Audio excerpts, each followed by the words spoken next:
So during product development, we're constantly looking at different sustainable materials. Our primary is actually aluminum.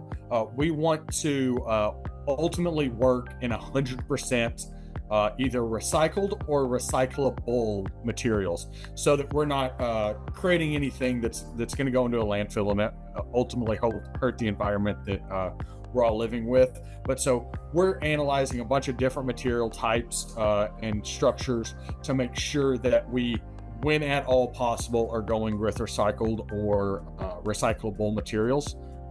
So during the manufacturing process, we're monitoring how much scrap we're producing, where that scrap goes, make sure it is safely handled and responsibly taken care of. So Americase products are promoting the safe reuse, recycling, disposal battery, mainly through making it easy.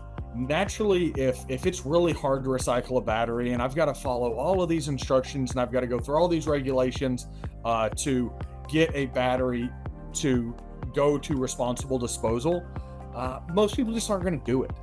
They're just not going to put in the effort for it. I mean, think about how much effort you put into recycling a paper plate. Well, it probably doesn't go, if it's easy and you've got a recycling bin there, you naturally are going to put it in that recycling bin. It's going to get taken care of. But if it's hard, you have to go through a bunch of different processes, you're just going to throw it in the trash and deal with it. And because nobody's really punished for taking care of these products unresponsibly, even though it technically is illegal to put a lithium battery in the trash, the chances of an individual or some small companies getting caught with, hey, I threw a bunch of AA size lithium batteries in the trash, and how are they going to track it back to you?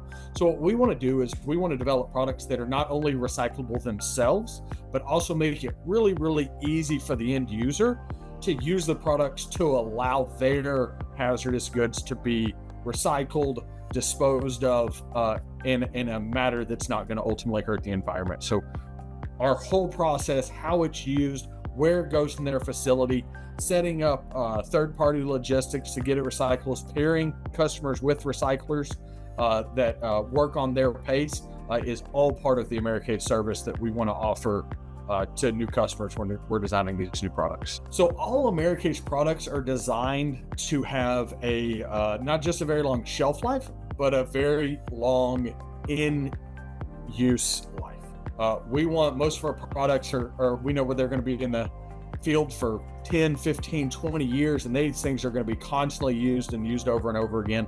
So despite the fact that the products themselves are recyclable, we want it to have very long in the field use, so that it's only built and recycled once in the product's life cycle, and you're not having to constantly rebuy the product. We've kind of hurt ourselves in that as a company, in that we don't make our materials and our cases to break so that you have to come back to us and buy more. Seems like everything on the market's designed that way today of, it has this will work for 2 to 3 years, and then you're going to have to come buy a new one. I just had to buy a new toaster, and it's like, how does a toaster break? It toasts bread. It's not that difficult. So our cases are being handled in the roughest of environments, and we want them to last as long as physically possible to promote you using that over and over and over again, and not going with a non-recyclable or a less sustainable solution to move your products around. We want the product to align with your circular economy. We want to make it easy for you to receive, easy for you to ship out, and just constantly work in the system. The only time we go with a product that doesn't quite last as long in the field is when it is an emergency situation that needs to happen for the safety of people and or facilities. And that kind of goes back to making sure the product actually gets used. If your cell phone goes bad and it's a recall, it's very easy to throw it in the trash or just dispose of it. So we have to go with a very economical, so that companies will buy it and they will make sure that their hazardous goods get recalled back to recycling responsibly, so they can send those out to vendors, make it easy to use, send it back, and it's not a huge financial burden on them, as well as an very easy process for the consumer, so that the process will actually get done and we can get those hazardous materials and dangerous products out of the hands of consumers and into the hands of recyclers.